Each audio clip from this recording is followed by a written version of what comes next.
Hey guys, welcome to Motion Weekly. This week I have the Business Kid and Bittersweet Creatives. These guys are some of my closest friends. We've been on this journey together for a long time now. Well, decent amount of time. And basically we've helped each other grow and sort of helped each other learn things that we didn't really know, and we've challenged each other a lot. So, yeah. So this conversation is a bit different to some of my others because we do know each other quite well, and it is quite there's a lot of stuff we don't need to ask because I have had episodes with these guys previously. If you really want to completely enjoy this episode, I recommend you go and listen to those two episodes. That was 6 months ago. So much has changed in that amount of time. Our confidence has all just skyrocketed just because we've been doing this full on for 6 months now. So yeah, I hope you guys enjoyed this episode. I'd love if you would check them out. Their links will be in the description. I will also leave the episode numbers and the details in the description of the podcast, in the description of this show as well. So yeah, but it's not necessary to go and listen to those. I just think it sets a good groundwork. So yeah, I hope you guys enjoy this episode and have a good day. I'm gonna show you how great I am. Everything around you that you call life was made up by people that were no smarter than Everybody you. has time. Stop watching Lost. I love what I do, and that's why I'm doing what I love. Hey guys, welcome to Motion Weekly. This week I'm talking with the Business Kid, or Tom, and Bittersweet Creatives, or Declan Short. So guys, I got you guys on the third and the fourth episode, or the second and the third? Second and the third. Second and the third episode. So way back then, a lot of things were different. Everything was still quite new, especially for you. You've been going for 2 years now? 3 years? More than that, 15, 16. 15, no. How long is Koru Media? Oh, Koru Media going this year. May. Huh? May this year. Made this year. Yes. How about, and Bittersweet has been going for how many months now? Since April, so that's 7 months. 7 months now? 7 months strong progress. Okay, so what has happened in the last, 4, 5, whatever, how long it's been, months since we last spoke? Tom, go first. I lost my virginity. Just joking. Listen. Okay, so, keep it going. Keep it going. You know, I'm oral as well. I've expanded my services. We're now covering everything from before when I met you previously, it was mostly a bit of video and Facebook advertising. So now I'm working with a lot more industries. We got a childcare center on board when Declan was working with me actually. Yeah. And a big language school is my client now. So we've expanded our services. Not just restaurant marketing. Now we're doing video productions and website development, all sorts of things. Yeah. What's changed is just my goals and my direction of the company now. Yeah. And got some aspirations for 2018. Yeah. So basically, have you moved sort of away from just focusing on restaurants to sort of a wider market of different companies and different things? I've been advised to stick, to what I'm good at and this restaurant marketing at the moment. But what often happens is those restaurant clients are happy, so they refer me to their friends who are also in business, but those friends come from different industries. So then I'm forced to expand because I can't turn people away. Yeah. I want the money. And Would you want to go to as well? Would you want to go to different industries? Would you want to be marketing for companies that aren't restaurants? Of course, and that's what I'm doing. The only thing that I have in mind is to, I've been advised to stick to restaurant until you're 100%, perfect at it. Yeah. Not perfect, but as good as you can be. Then you can start to spread. But yeah, I'm managing to balance it out a bit. So. Do you ever fear that you're gonna become so specialized in restaurants that you're not trusted to do other things? No.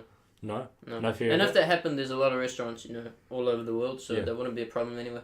Would you think of moving outside of Auckland? Are you thinking yes. of focusing on staying in Auckland? No. So Auckland's, I've probably approached most of the restaurants in Auckland already. I'll do it 3 or 4 more times. Yeah. Until it's a fucking. Do you remember the angry guy from One Tree something restaurant? A lot of angry guys. Declan was cold calling me for a while, and we had a lot of. So until you get a fuck off from every single person that's not interested, then I'll start to move out of Auckland, go city by city. My goal is 100 clients in New Zealand alone. Yeah. And then I move overseas. And run the business here and then branch it out overseas too. Yeah. So basically dominate. Once you've completely made sure that you've got New Zealand on lock. Auckland and then New Zealand. Yep. Yeah. Then we can. Yeah. What But about, I think it's going to take about 5 years to get New Zealand on lock. Yeah. You know. What about when it comes to like employees? Would you be thinking of getting employees and getting things like that in the next few years, months, or? Yeah, if I need to. Yeah. My dad, who's the chairman of the company, has said continuously that you're going to need employees. Yeah. You've kind of tried that out already, though. Yeah. Like, remember, even James and I hopped Yeah. on for a bit. No, that's not employee. That's contracts. When you get someone as a salesperson and they're doing commission only, you're not. It's not so much an employee because I'm not entitled to pay you guys each week. I pay you on your achievements or on your, Yeah. But if you're getting an employee, the reason that I haven't at the moment is because I don't enforce contracts upon my clients. So they can stop whenever they like. Yeah. On the plans or whatnot. Next year that's changing. I'm gonna bring up contracts and agreements with some perks if they sign up to contracts. So that's gonna enable me to then scale the company much more. Yeah. Because if you've got a contract, it's not so I can lock you and then fuck you over. That's not what I'm doing. I just want to know how much I'm gonna make this year. Yeah. So if I get everyone on a 12-month contract, I know what my income is for the next 12 months. Yeah. Then that's gonna enable me to calculate. Can I afford an employee? Can I get this and can I get that? Can I make this investment into the company? So that's what. It's in the works. It's just going to be a matter of time. So once I've got a certain amount of contracts, and I'm Jewish and I like to save money too. So if I don't need to pay an employee, I probably won't. I used to be lazy and just I pay my way out of this, but now I'm just trying to get tighter. So if I don't need employees, and also virtual assistant, something that Tim Ferriss talked about. Getting a virtual assistant to do your work. So that's something that I'll probably do before I get a physical employee. But I have a lot of contractors. My video guy, he's a contractor, and So once you actually got your clients on contracts and got them on those 12-month contracts, or however long, would that enable you to take the next step and get employees? So then you can just ramp it up because the security and the longevity of those clients is there. Yeah, so it'll enable me to expand the company in whichever avenue I want. So for Declan Short, Bittersweet Creatives, what has happened in the last 6 months? Well, last time I was here, I was still drop shipping. I was using that website called Printful, where I pay a third-party company to ship my products to my customers. Yeah.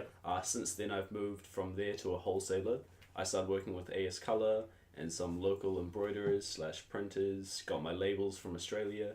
And that drop was really successful. I sold out with my striped t-shirts because they were just something completely different from what I'd already been doing. Yeah. And I've just been trying to move away from that complete box logo sort of thing. I'm trying to experiment with a lot of different fashion, fucking whatever you call it. Yeah. And then I started working with some overseas manufacturers. So I started outsourcing to Pakistan, getting some cheaper labor there, and then therefore make some better profit margins. Yeah. Just recently I released our November t-shirt collection, and it was also through Pakistan, and I'm definitely looking into moving my manufacturing completely to New Zealand. Yeah. With that, because I noticed in the last few months, going from drop shipping to going to producing individual items, basically producing the whole thing yourself, not just not doing it through Printful, not doing it through drop shipping. It's bulk orders. Yeah, everyone now everyone trusts so much more. How do you think it sort of changed the way people see the brand? I definitely think it's more trust. I think people see a lot more how much work goes into it now. Yeah. A lot of people are even though I was very transparent when I was doing drop shipping, I feel a lot of people didn't realize, and they sort of thought that I was doing bulk orders and whatnot, but now I'm making it very obvious what I'm doing. Yeah. And it's creating more transparency and trust between me and my audience, where it's almost like they see me as a person instead of seeing the brand. Yeah, because I noticed at a while ago back when we did the podcast, you were sort of marketing Bittersweet, but now you're marketing, I am Declan, I own this brand, I run this brand. Yeah, I'm using I a lot instead of we. Because I think it definitely changes the sort of perspective, because now people know, okay, this is one guy. This is not a team of random people, or... I mean, it's a one-man operation. It's stated on my website, and therefore, people know I'm going to make mistakes. I'm going to have my own decisions that go into the brand, my own influences, and people who think alike to me will be the ones that come and therefore support the brand and purchase from me. And it also gives me freedom to create new connections. People who know me as a person will know the brand. Yeah. So I definitely find when I look at the brand, it's definitely evolved a lot, especially in the last 6 months, because I feel like you've gone from dropshipping and now into creating your own things, I feel like you've sort of learned, especially with marketing. I think your marketing is really good now because it just shows how the brand is actually making stuff and how like stuff is actually being created. And yeah, man. But what for the next year, in the next 6 months, what are your plans for 2018 and where are you looking to take the company? So the main thing I'm trying to just keep in mind is perseverance. Like when you don't sell out your collection, just the perseverance, knowing that maybe the next collection is going to be the next big thing. Yeah. So I'm planning to just keep on giving value to my audience, my fans, keep on showing the process, try to get my ethics a bit more in place in regards to the environment and to workers, production. I'm like I said, I'm gonna try to get these hats manufactured in New Zealand. Yeah. I've got a collab in the works for early next year, that I'm planning with a brand down in Hamilton, just to increase the audience a bit. Yeah. And then after that, I'm definitely gonna attempt a magazine feature or something just to get my name out there again. Yeah. So next year is definitely just gonna be about spreading awareness, brand awareness, hustling on actually getting it out into the New Zealand community. Yeah.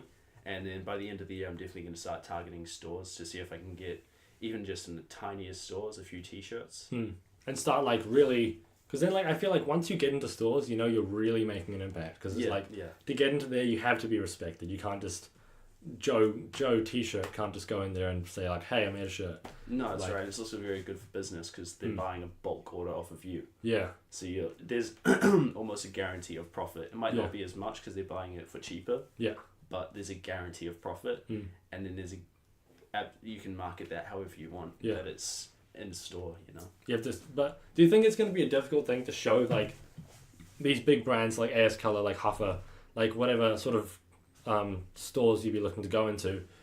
Do you think it's going to be very difficult to get and convince them that like your t-shirt will sell? Like what's your sort of plan to go about telling like and letting them know that like I trust my brand and I trust that this will sell and work? That's all what next year is about, man. It's just getting the awareness, getting these products moving, getting it selling, building up that audience of dedicated fans who consistently buy my product. Yeah.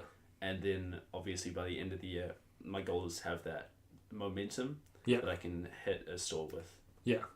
And Thomas, what would your goals for 2018 be? We covered a few of them before, but is there any other major key points that you'd like to touch on for your goals for 2018? Mainly to get people to stop calling me Thomas, because that's not my fucking name. Apart from that, we want to, so 2018, we mentioned contracts. The main goals that I have is to get the momentum going in the company.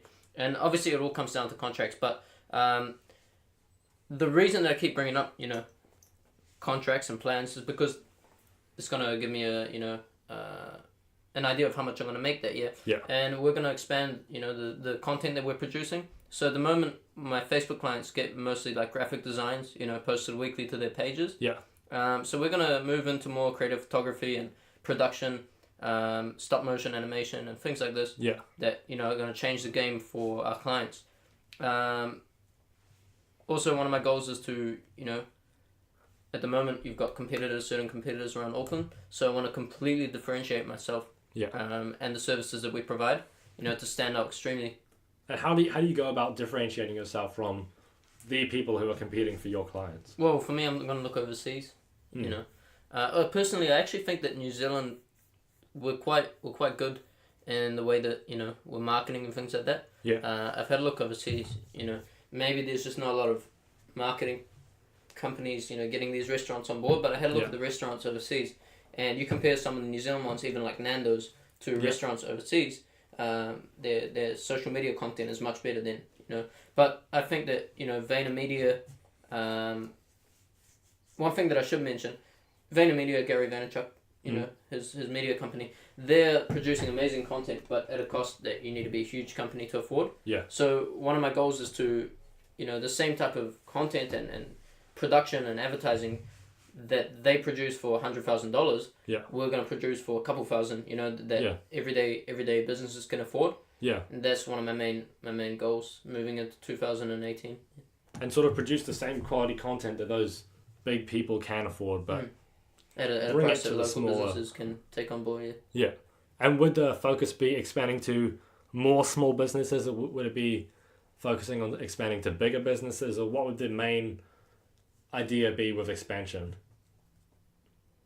Just to, get Auckland and New Zealand. I don't care about the size of the businesses. Yeah. It all comes down to the money. So if they can afford it, So probably medium to large, because that'll make sense in terms of their revenue. Yeah. And now I think we might as well go into a few random, questions, wherever they are, about sort of different things that I think could be interesting to talk about. Because I think you guys have the most, that give you the best outcome and create the most progress for you, personally. Sorry. We're going to have to scrap this. Can you do him first? I need time for it. Yeah.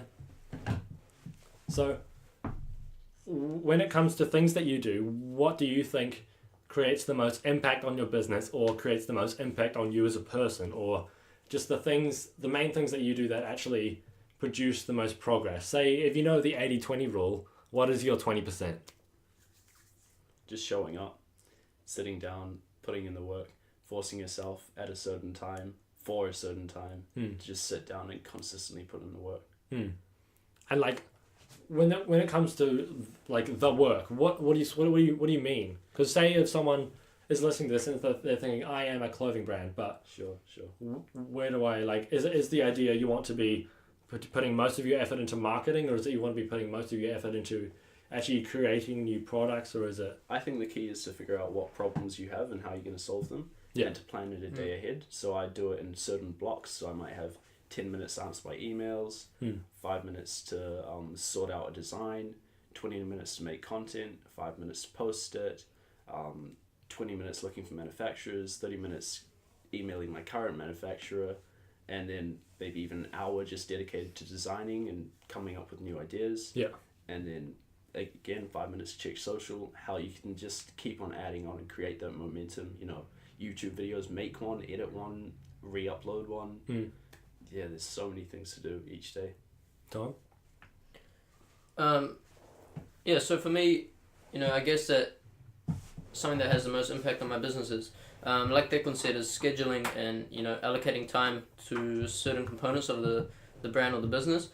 So for me, the times I'm productive is when I set up specific tasks, And I've learned that from watching you and watching Chen. Allocating time to certain tasks and, objectives that you have to complete. So if I hit up, for example, on my journal in the morning or the night before, these are the designs that I need to complete for my clients, okay? So I'd go, for example, Grasshopper Restaurant, CC times 2, just content creation times 2. Yeah. Okay, and I'd hit like 10 more of those for the other clients down the page. I'm supposed to ideally get that done on the same day. You know? So those tasks that I set. What has great effect on my business is when I allocate half my time to, in the whole week, half my time to my clients and then half to sales, because it's sales though. Getting more new clients. Yeah. Going out there, having meetings. Yeah. Making phone calls, following up with emails, which I'm very good at. Not. That's what it's that's what's important for me, and I struggle with that. I get really easily distracted, and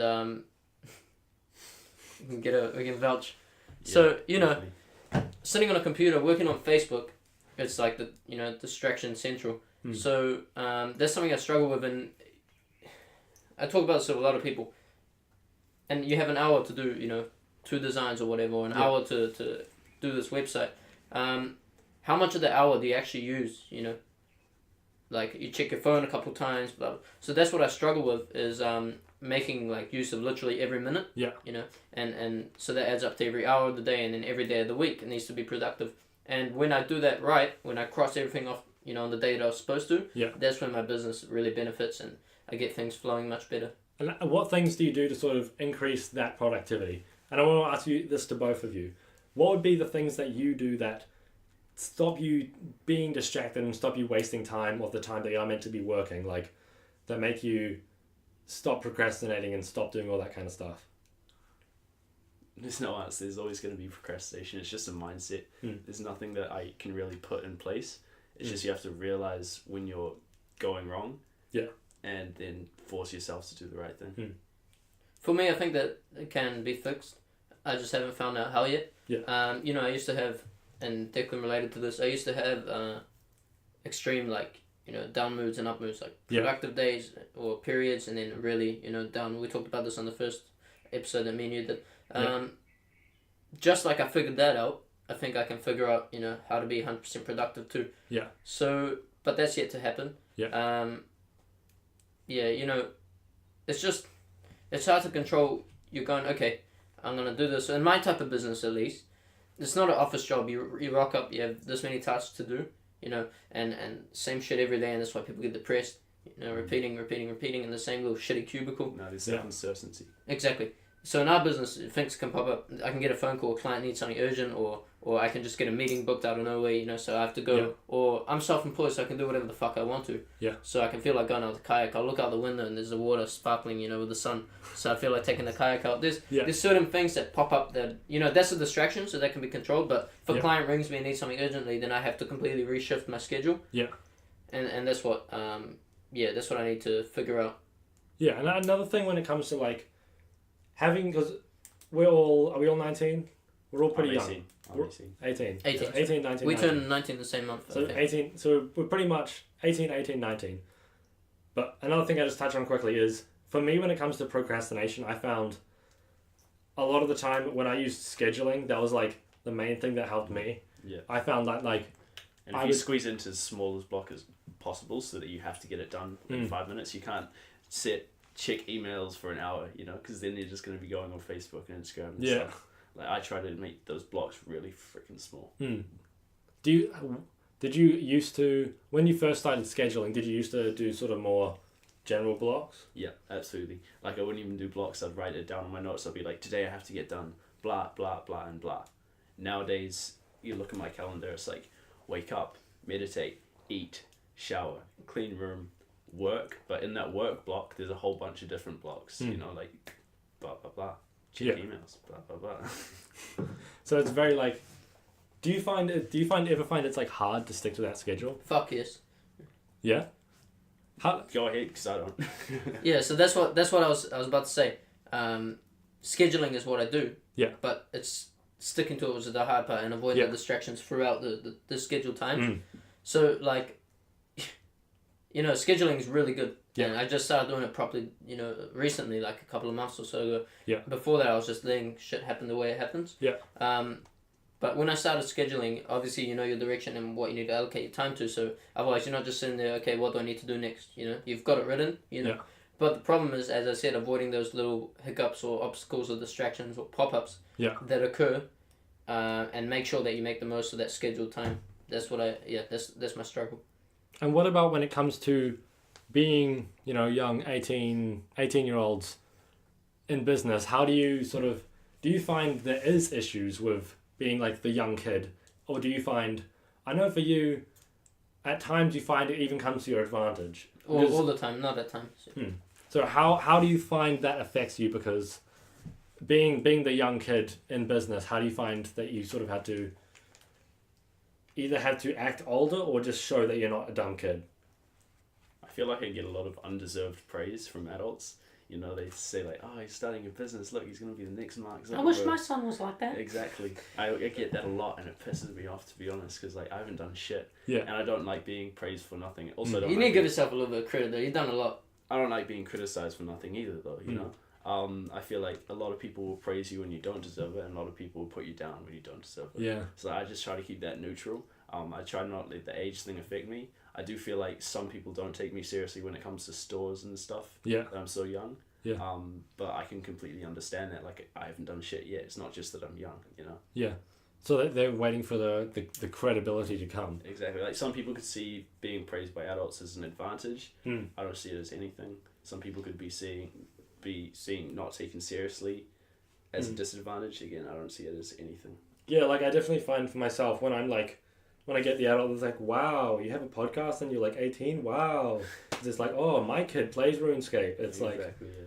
I find, and I think it's an advantage for me because people, for like, say if they work like at a normal place and they don't see this kind of stuff and they don't have people asking them to do a podcast, they're like, wow, that's so cool. I'll give you my time because, you know, you're a young kid. Cool. Like you had that guy from the news even. Yeah, Tim Wilson. Tim Wilson. Yeah, and it's like, I feel like a lot of the wow is because of the age, and they're like, but it's like, I'm trying to more compare myself to people that are like in their 40s doing it, because it's like, what's the difference? Exactly. It's like they're old and they have more money. It's like, that's right. And I mean, there's people younger than me with brands bigger than me, so that's the thing. Where it's age like, shouldn't really be a factor. Oh yeah. What about you? So, with me, I used to, you know, I got into business at about age 10 or 11, maybe younger. Yeah. I think I've gone over this. My dad, you know, encouraged me and he bought me a book about money. We talked about this in the previous episode. Yeah.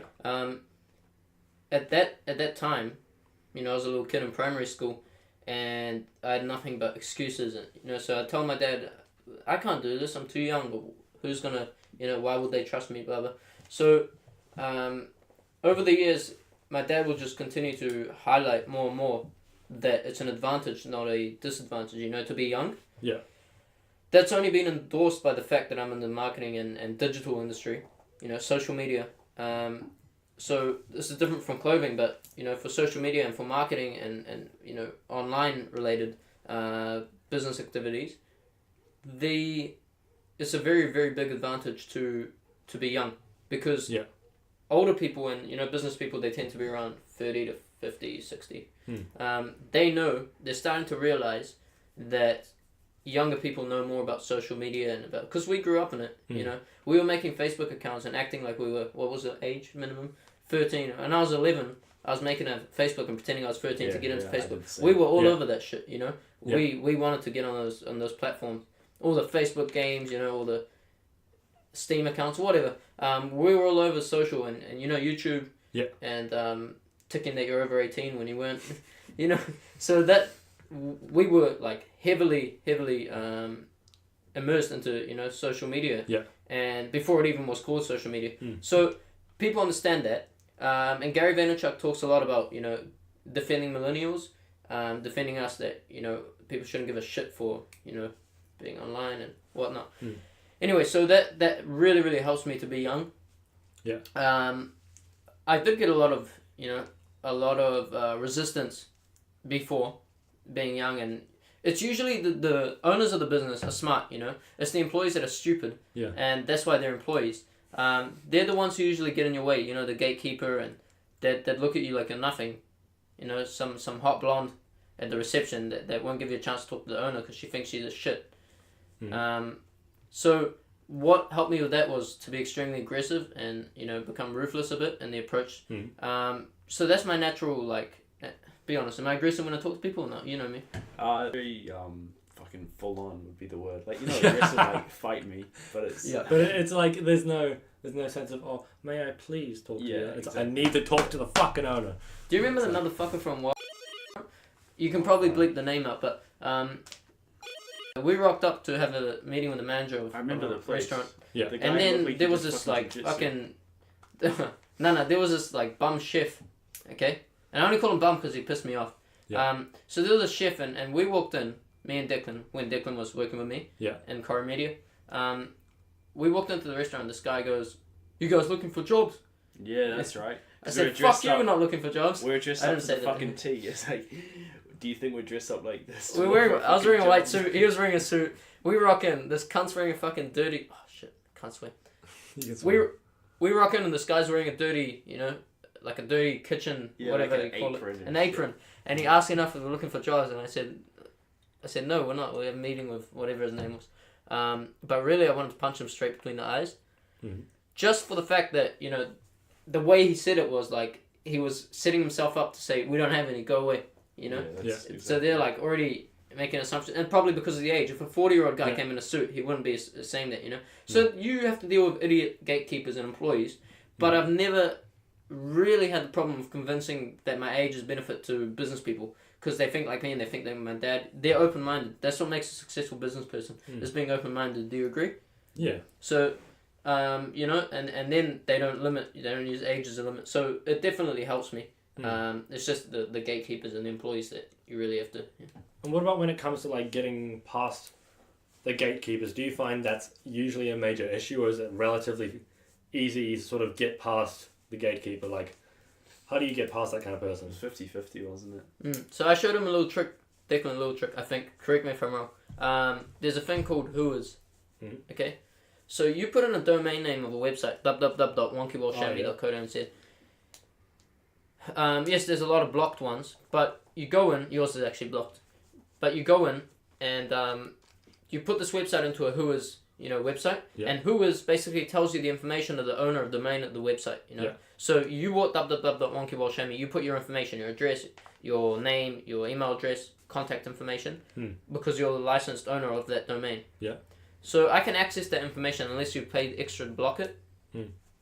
So what I found out was that if there was no way of getting the owner's contact details from the dumbass employees or the gatekeepers, then I'd have to take it into my own hands and become a bit of a stalker. So, I'd utilize Facebook, looking at personal profiles, and then maybe I can find out, where they were or something like that. Not in a creepy way, but, just strategic.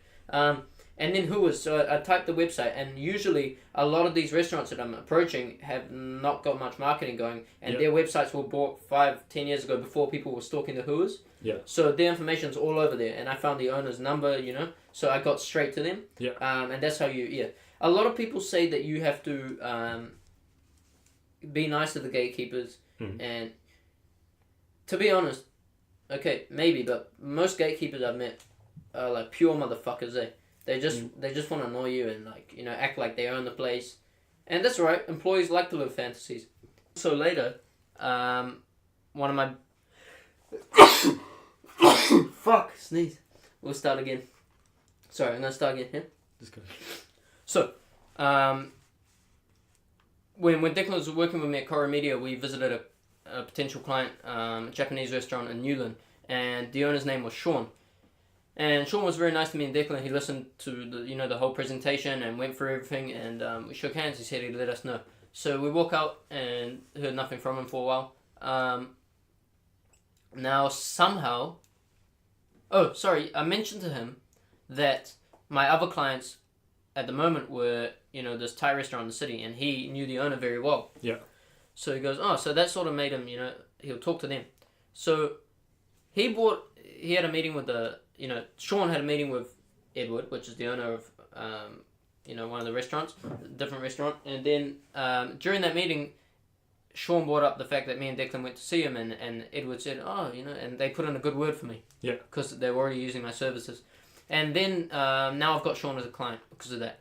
So that got my foot in the door. So sometimes you need that, that's how you get in as well. Yeah. We still got to meet with Sean originally, but if we didn't, it's good to have someone that can sneak you in. To meet with him. So it helped you get in the door because you had the reference. Yes. How do you find, especially for you as well, when it comes to the difference between you for getting new clients, but you for sort of marketing clothes, how do you find the difference between sort of word of mouth and the power of that between the power of traditional, paying on Instagram to get ads or something like that? How do you find the difference of that, do you find there is a different impact between those? I wouldn't have too much experience with it, but I do know that word of mouth is so powerful. I have friends with the brand, people who I just give free stuff to, and the amount of people that they've told about the brand who have come and followed me on Instagram and therefore gone to buy t-shirts and whatnot, and then gone and told their friends, and sometimes some of them are my biggest fans now. Yeah. It's just the friends of friends of friends, you know? So I can definitely say word of mouth is really effective. I haven't really tried Instagram marketing and Facebook marketing as much, but it never really worked for me when I did put in the odd $30-$40. Yeah. So I definitely found the way, whenever I think about word of mouth, I would never, there's barely any times that I would stop on Instagram and be like, oh, look at this brand. But when I see or even for a podcast, when I'm listening and I think, oh, these podcasters are talking about this podcast, and I trust these ones, so maybe I'll listen to this one. Yeah. And it's sort of I find it's definitely just so much more powerful. People trust their friends. Oh, yeah. Or what about people trust people. Yeah. But, have you both listened to the Thank You Economy by Gary Vee? I think so. Yes, I have. Yeah, so you have definitely, and you have. So he says a good point in there, and, word of mouth is now online, word of mouse, Like people talk on social media, so it does actually involve in your marketing, and that's really important because if someone doesn't like your shit, they're gonna go and tell all their 400, 500 Facebook friends about it. Yeah. So word of mouth is definitely important. It can have a very negative effect on your business too. One status can kill. Exactly. Yeah. So how, when it comes to sort of finding clients, how do you find word of mouth affects that? Do you find a lot of the clients even know each other, even knows that like? Do you find there's a way to use your references? New Zealand, especially Auckland, it's a small country, you know. Like it's a city, but you know the expression small country, small world, isn't it? Yeah, something like that. So everyone, you know, eventually somehow knows someone that you know, and you gotta keep a good reputation. And obviously everyone makes mistakes. I made a lot of mistakes too, you know. But now when I make mistakes, I'm put in triple the effort to try and fix those and to compensate and to end up on the good side. But yeah, word of mouth definitely affects. In terms of getting clients, you know, when I'm going to get client, obviously word of mouth wasn't there because otherwise the clients would have called me, the potential. When do you want to know the process or? Yeah. So what I do is I have a look at all the restaurants in Auckland. I pick out some. On Google, I pick up pretty much everyone that I see has gaps in their marketing that could be improved, whether it's social media, whether it's a new website or a video production, and then I approach them over the phone and ask for a meeting. And my when I have meetings, my closing rate is very high. I've been told that I have a lot of energy, and that I can, it's just enthusiasticness. That's how you convince people. So I transfer enthusiasm from myself to someone else and then convince them to go. So that's why I have very good closing rate in meetings. But it's getting to that meeting that's hard, So you have to be very good on the phone, which Declan was. And you actually, we had a play, I gave you the phone once as a joke and you were really good. So if you have that ability then, and you're running a social media marketing agency or an agency of sort, you need to be able to get on the phone or get someone that can get on the phone, pay them commission only per each success. And then from there you take a nice little presentation. I used to do printed, but there's a couple things wrong with that, printing a presentation. Number one, you're spending $5 or $6 each time. So if you have a meeting each day, I don't do the math, but or 5 meetings each day, $6 per meeting. So you're spending a lot of money just on printed. We're also endorsing that print is dying and digital is taking over. So it's actually smart to come with a laptop or iPad or some device and show the presentation on there. You're saving printing costs. What's that? Did you get your iPad? I have it. Do you have it now?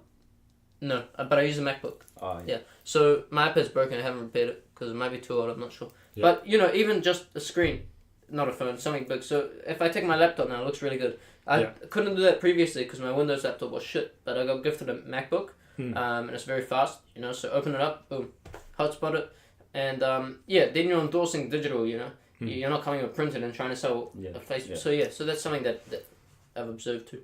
When it comes to platforms and content, where do you guys find are the main places that you think are important and influential when it comes to distributing content and just sort of being a presence online? As a clothing brand, Instagram's huge. It's where people are spending a lot of their attention. And whenever I'm scrolling through my feed personally, and I see a really cool photo of some really cool t-shirts or a cool design, just portrayed really beautifully, I'll definitely like that and go check out the page.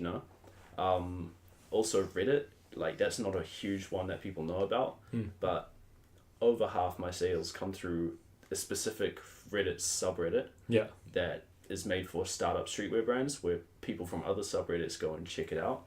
All these new brands which are a bit cheaper than these hype brands but have good stuff.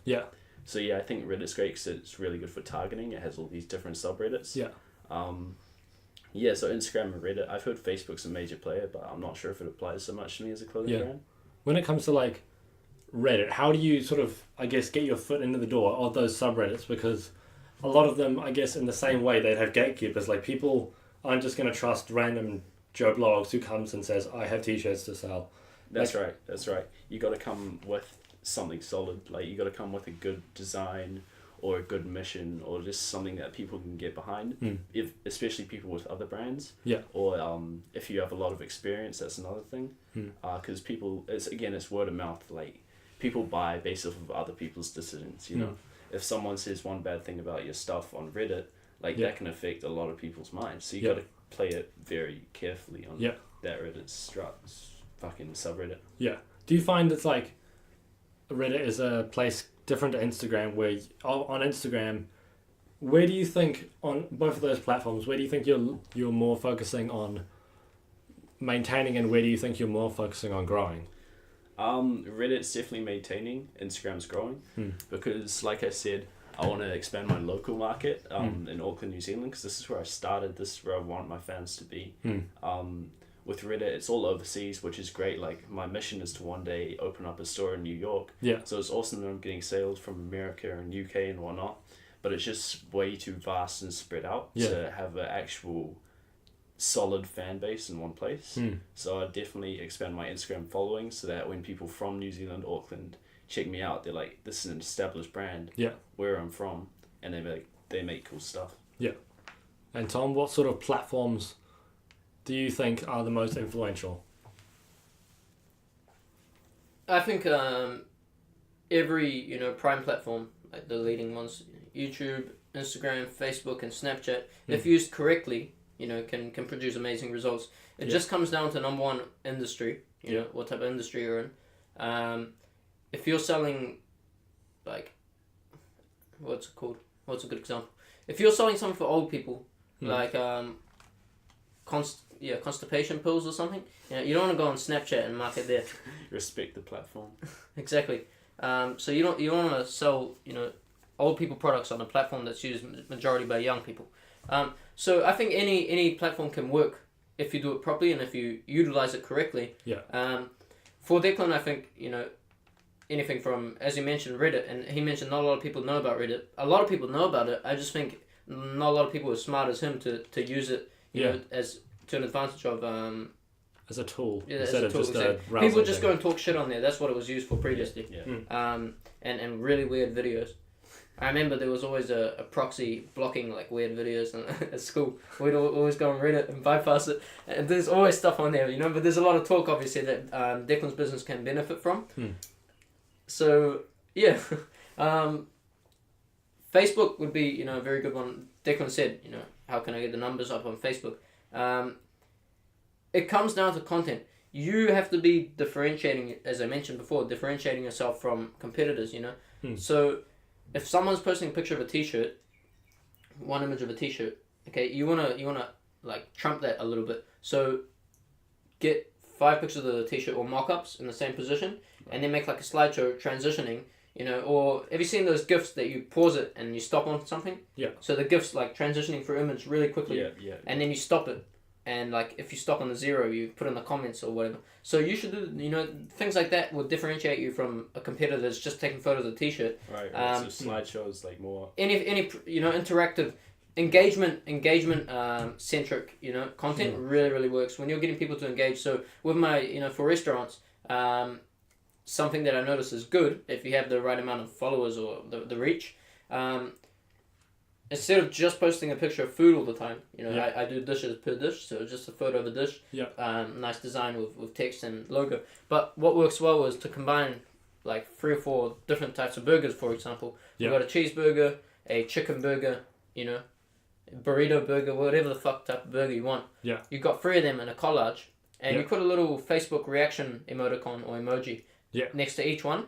And you say, which is your favorite, so people can vote, and that gets engagement, People are lazy, man. Like, what I was going to mention to Declan too, now, our generation especially, are acting like sharing on Facebook or liking on Facebook is basically like giving money. That's what we're acting like. When you go and ask someone for, like, ask your mate or someone on the street for $5, are you going to give someone $5 if they ask you? Fuck no.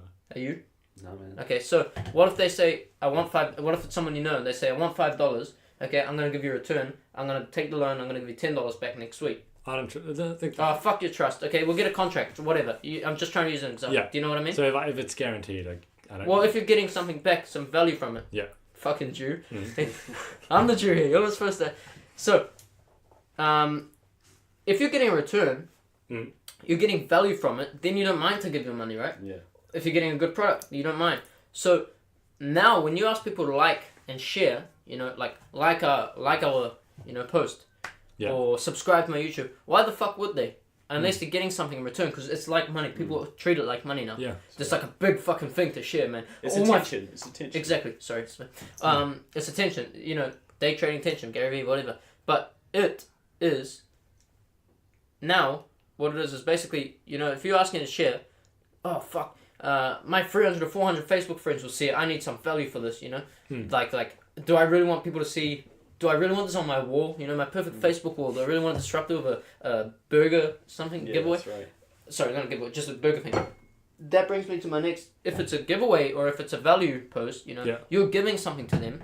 Then they don't care to share. You know, we're giving away one of my clients runs a luxury apartment on the waterfront of Prince's Wharf. Yeah. You know, we're doing a giveaway, and people, you know, share the video, like, and tag 3 friends. Now they wouldn't do that for no reason, but because we're giving away, you know, a couple of nights stay, valued at over $500 a night or whatever, people don't mind to share. You know, they're getting some value. Yeah. So it's me giving you $10, and you're gonna give me 20 next week. So it's value. You know. Yeah. So that's how I see Facebook. So why I brought that up is because if you're putting a picture of food, you know, they won't engage unless something's really special about it. Yeah. If you do an engagement post, you know, with the reactions like I just mentioned, where they can vote for they're feeling, you know, valued, and their opinion is valued, and then it's also fun. It gives them a reason to interact with it. You know, does that make sense? Yeah, I think so, because it's like, but the thing with getting people to engage with the post is, I feel like that comes down to your uniqueness. But how without doing a giveaway, it's hard to. The thing that I think is the difficult thing is finding a way to get people to engage without saying something like that people don't actually care about. Like a lot of typical Facebook meme pages, they're like this post if you like cheese, okay, like whatever, like something like that. Yeah, but or what it's about like a giveaway? What about tag someone with a little penis?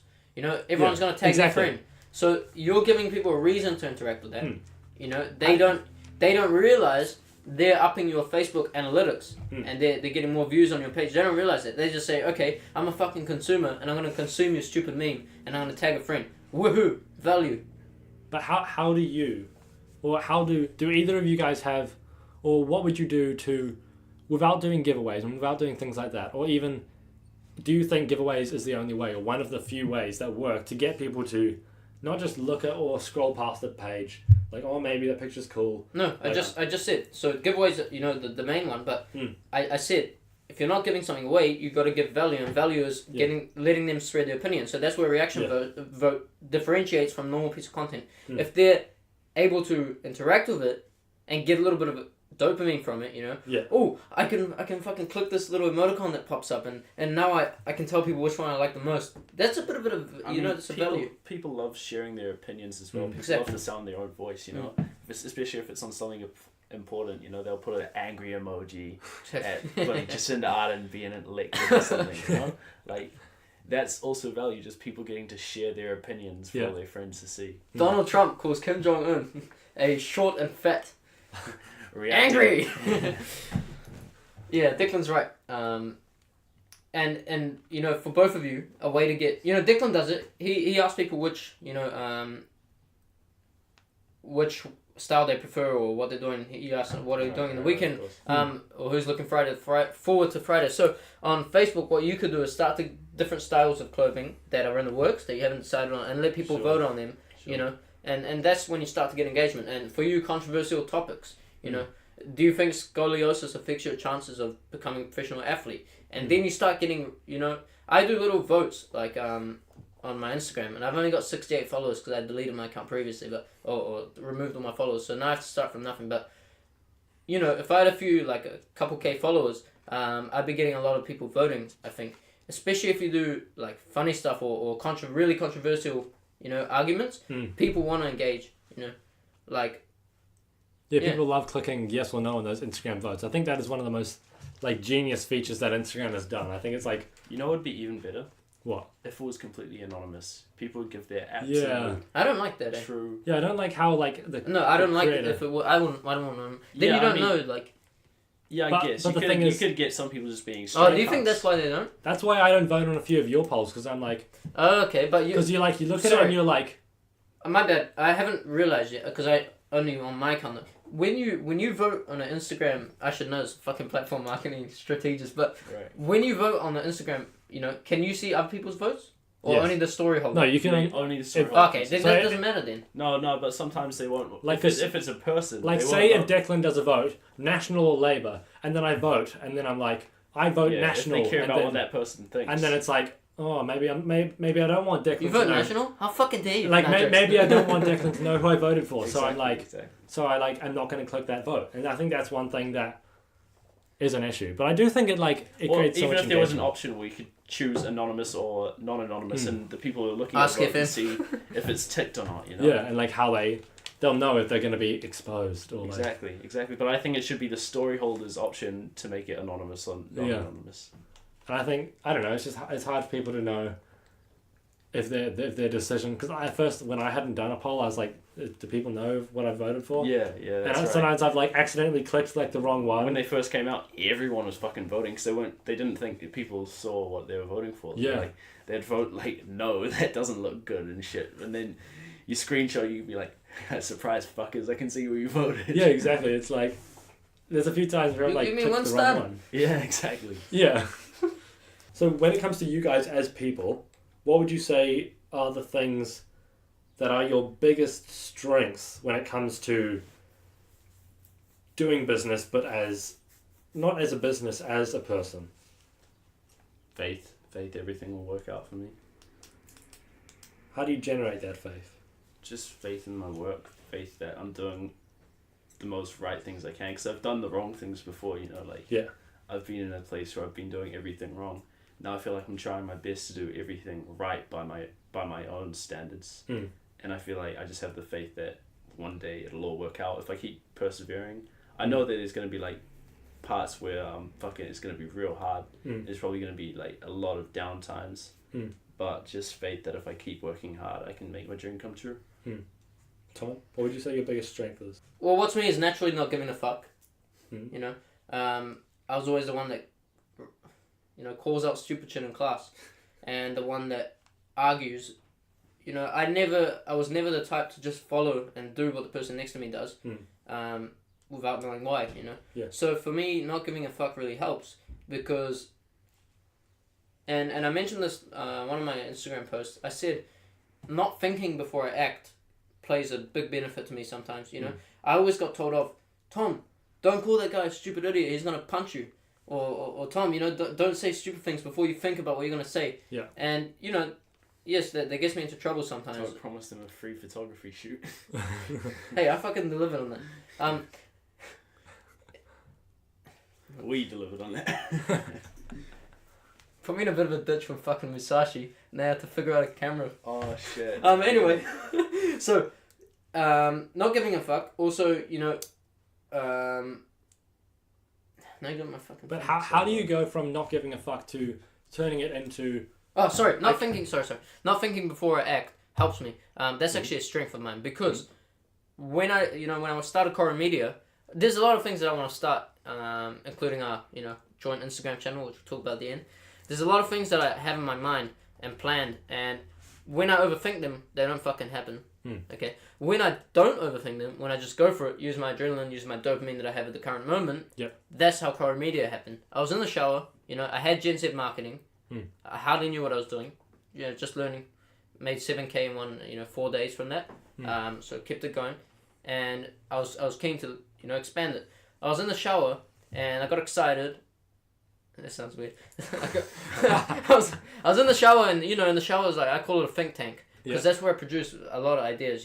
There's no noise, just the water. You're enjoying yourself, and that's where an idea came to mind. I said, who doesn't masturbate in the fucking shower? Don't act like you're saying. Oh, come on. So we're I was enjoying myself, and then... Almost as much as Tom my in the knees, shower. they fell to the floor. So in the shower I think a lot, and I had a thought moment, and I said, what am I actually doing? What's my objective? It's to grow businesses and to grow brands, and to grow companies. So I thought about how I can be native or whatever to New Zealand, something local. So that's where Koru is a fern. When Declan used to call people cold call, would be like, Koru Media, what was her name? Koru, like the fern, because it's what Koru, the Maori plant symbolizes is new beginnings and growth. And I thought, fuck, that's exactly what I'm trying to do. change the shit that they're doing that's not working, new beginnings, and to grow their company. And then I thought, boom, I'm going to develop a whole brand about this. Now, I left it in my mind, got really excited and left it for a couple of months. Told people I'm going to start another company doing the same thing, just run them at the same time. But then one day, Koru came back in my mind and I said, fuck it, I'm going to do it. So I just got on the computer, started building a website, made a logo in an hour. It's quite a nice logo too, eh? Yeah, it's nice. So, made a logo, made it nice and corporate looking, and then, boom, made the website, So because I didn't overthink it again that second time that I thought about it, I didn't just sit there thinking it all later, I just acted on the energy, and that's where it helps me. So when I sit there and I overthink or overcalculate, then I just find myself not moving a centimeter, Yeah. So when it comes to, what would you guys say are your biggest weaknesses, as people doing this kind of stuff? What would you say are the things that hold you back the most? Yeah, so many. No, I'm actually trying to get them ready. Do you want to go first? Nah, you go first. You probably... Discipline, self-discipline, procrastination, not getting distracted, and not being selfish at times, because I'm selfish a lot, when it comes to doing things, at the moment we're still struggling financially. I'm not rich. I'm not going to act like I'm fucking, I'm a business kid. I am, because I'm doing business. I'm making money. I just got a lot of shit to learn, and I got to step it up and become more serious. But me and my dad are in the best financial position. We've hit rock bottom, and then my dad's had a lot of challenges in life, and I am selfish a lot of the times, and that's a weakness. When I decide to care and use current situations to motivate me, I progress pretty fast in business, and use them as pressure, and that's a strength. So my weakness is being selfish, being undisciplined. And getting distracted easily. Those are, and overthinking, which leads to procrastination. Declan, what are your biggest strengths? What are your biggest weaknesses? My weakness is probably Tom's strength. It's not thinking before I act. I'll make really rash decisions just based on how I feel at the time.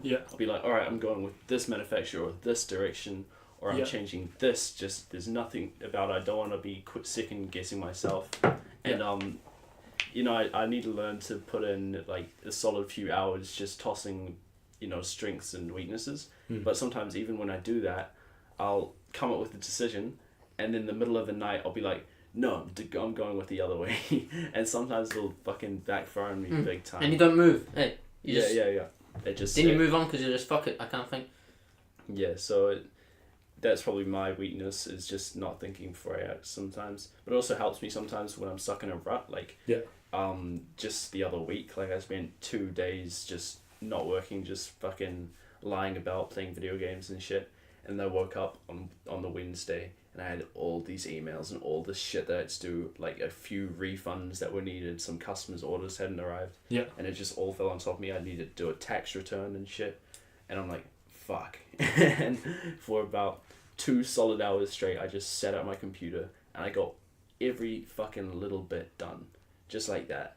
Lucky. Yeah. Because when that happens to me, I'm fucked. It takes me ages to get back into it. And I told you how to avoid that, getting into that, right? Yeah, I know. But, I find, that routine that doesn't really work for me. But the routine of putting in a certain amount of work every day works.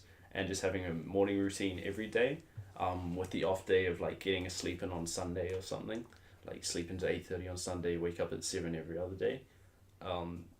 So that's my biggest weakness, definitely. And what do you guys have strategies or things you do to sort of combat these weaknesses and sort of make them not weaknesses? So I have a strict rule that when I follow, I'm very successful and I am very productive, and I progress very rapidly when I follow this. So I've mentioned it to both of you.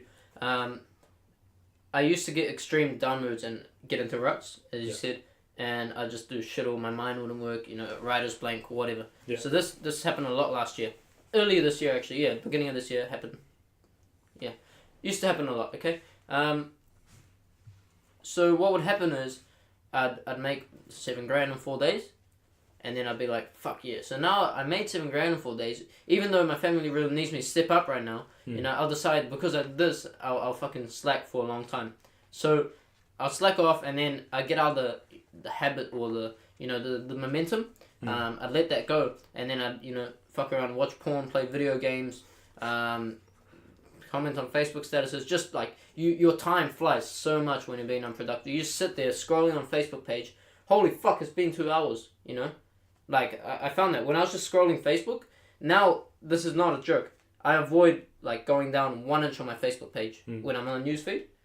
I made a new account, unfriended most of everyone, and I unfollowed everyone so that I don't have stuff in my newsfeed, because the moment I start scrolling, you know, I get distracted. So the moment I start scrolling, it's like a meme, and then I'll tag someone, and then a fucking message will pop up, and I'll just, you know, completely sidetrack from what I was supposed to do. Yeah. So, and yeah, there'd be days where I just, you know, just do nothing productive and wonder. I'd be saying to my dad, Dad, I'm not gonna succeed. Fuck, I don't know what to do. My mind's, all my ideas are gone.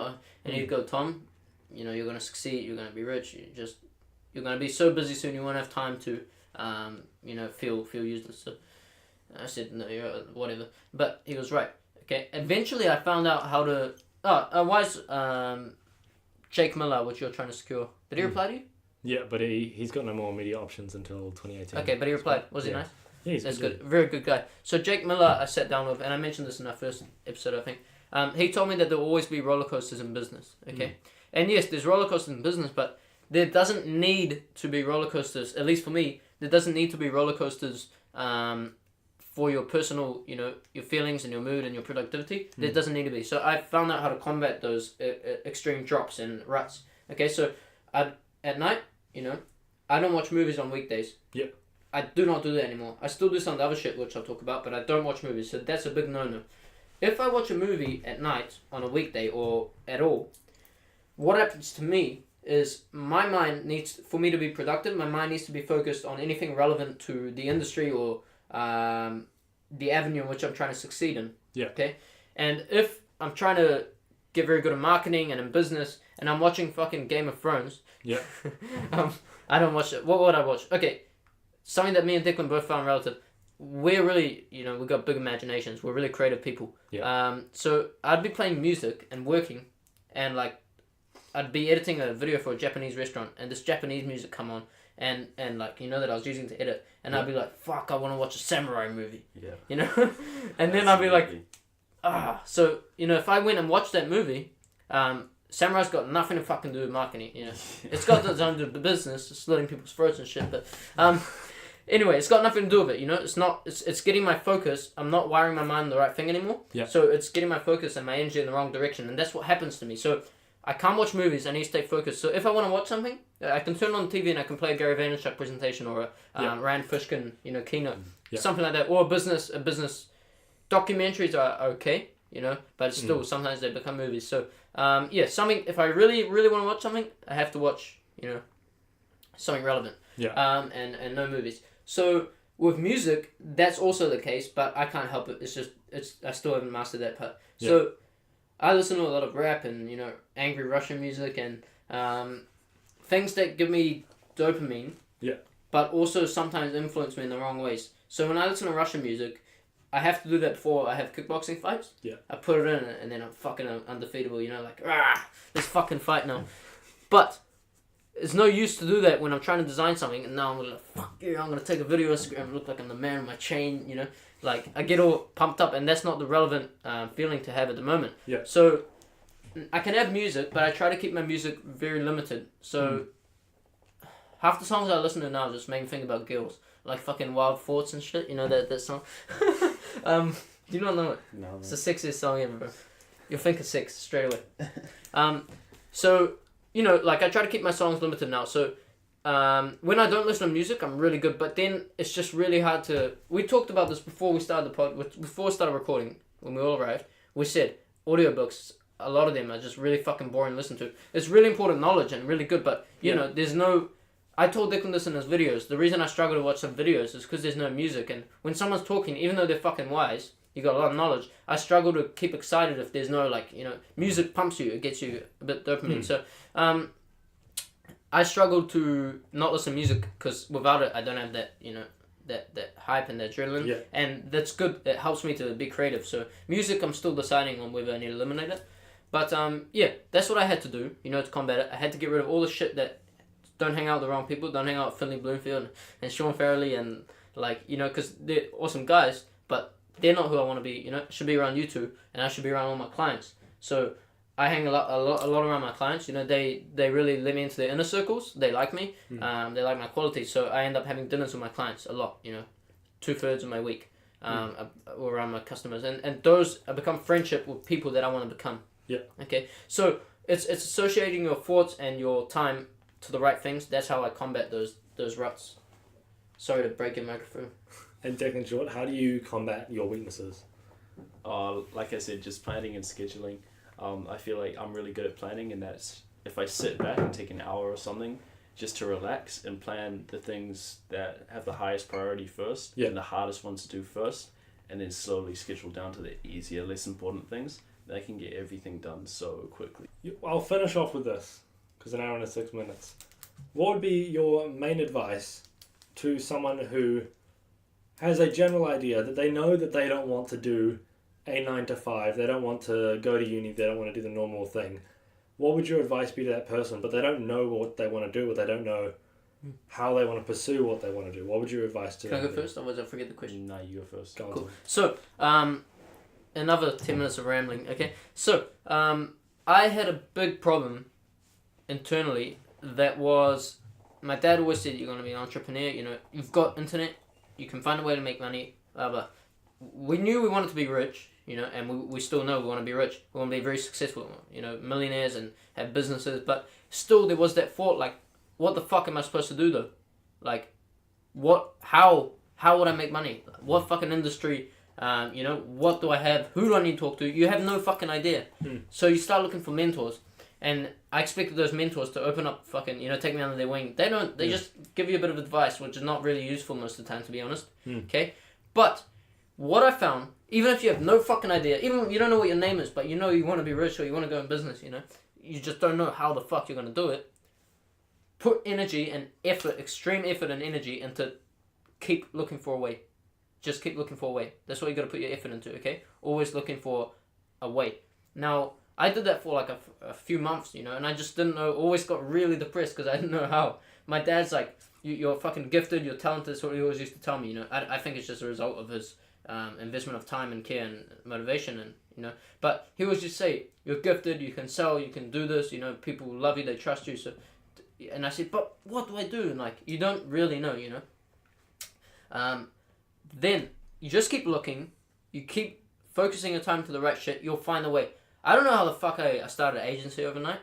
Like, you know, I don't know how I started doing Facebook pages. I just got good at it, you know. It just came. It came. So, because I was looking, you know. I keep saying, you know, all the fucking time. When you look, you know, when you seek, you shall find. It's fucking, it's the principle. So, you just keep putting your time and effort into finding the right people and finding the right thing. You're going to one day just not even realize it. You're going to have a business already. Yeah. Okay? That makes sense, I hope. Fuck, that makes more sense to what I'm about to say. Shit. I'd say just take your natural strengths and what you've always been good at. When you're inspired, make sure it's actually what you want to do. Make sure you know you don't want to do a day job. Make sure that's actually not the life you want to live. Because a lot of people say it, but they really do just want that nice house, the nice car, the steady income. Like, make sure that you want uncertainty every day. You want pressure. You want risks. And also just take your main strengths, you know, like Tom managed to find it in a really weird way because like he's got all these strengths and fuck, if I was him I would have had no idea how to implement them, but he just managed to find the like Speed perfect... people up. Yeah. Yeah, so luckily you've got a few. But I'm not talking about in your legs, I'm talking about No, I mean like just aggression, that's why I said beat people. No, that's right. So yeah, sorry, keep going. You I managed to want to ask find you something. the best avenue to like put all that energy and effort and strengths into, just like I did. Like I started with graphic design, but I fucking hated like doing shit for clients and like having to redo my shit with clothes. Like I can still do that design and use my artistry, but I consistently just put out what I like, what I think will do well, and what I would personally wear. And like sometimes it's not gonna work, but that's fine by me. Like as long as I can keep putting shit out, as long as I can keep hustling to put shit out, I know one day I'm gonna hit gold with like something that everyone likes. But for now I'm okay with just Bro, making people shit that I fucking like. love your shit. It's just a matter of time now. You already hit gold, yeah. This is not my podcast, but can I ask you a question? Can you explain, because he's the king of fucking self-awareness. So, can you explain what happened with Koru? Like, it wasn't for you, and how did you realize? Because that might help people, you know? Like, you went from trying this and trying that and trying that, and then now you've got what you need. But how did you, Man, it's like Gary Vee says, like, don't beat yourself up if the first time you realize it's not right. And for me, it was the first, it was the second, it was the third time where I realized, like, this is not where I want to be, this is not what I want to do. It's just like when I was a kid, I realized I fucking hate sports. I don't want to go to the fucking cross country. I don't want to go to bloody swimming shit. Like, I will ditch school because I know I don't want to do it because I know that's not where my strengths play. I'd rather fucking do a spelling bee or, like, write some shit or go draw or paint. Like, just realize what feels right and what doesn't, and don't beat yourself up if because what's right to you isn't right to someone else. Hey guys, thank you guys so much for listening. I'd love if you would check Declan out on Facebook and Instagram. His Instagram is Bittersweet Graham, and on Facebook the page is Bittersweet Creatives. I would also love if you would check Tom out on his Instagram. His Instagram is The Business Kid. So I'd also love if you enjoyed this episode, I'd really appreciate if you'd leave a review, leave a rating, anything like that. That helps me out so much, and it sort of makes me know what I'm doing right and what I'm doing wrong. So yeah, I hope you guys enjoyed this episode and have a good night.